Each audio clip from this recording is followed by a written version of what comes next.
Hi, in today's video I'm going to show you how to filter spam messages in Google Messages. So that will help you a lot if you get tired of the spam messages on Google Messages. So let's dive in. So first you just need to open up the Google Messages, this one.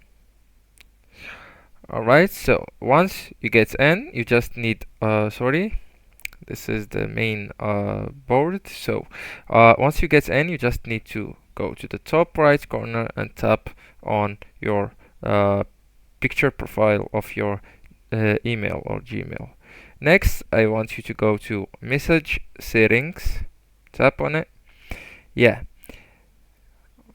wait, alright, tap on message settings, and then I want you to look for protection and safety, this one, and tap on it. Okay, so here you will find the option that you can or that able or enable the spam protection.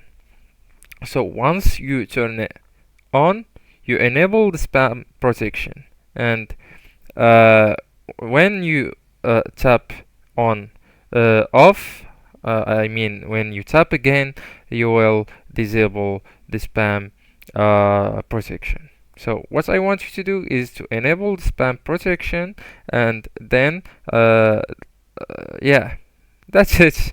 It's that simple and that's easy, guys, to enable or to filter spam messages in Google Messages. Anyways, guys, don't forget to like, subscribe, and share the video with your beloved ones, and thank you so much for watching. See you in next video.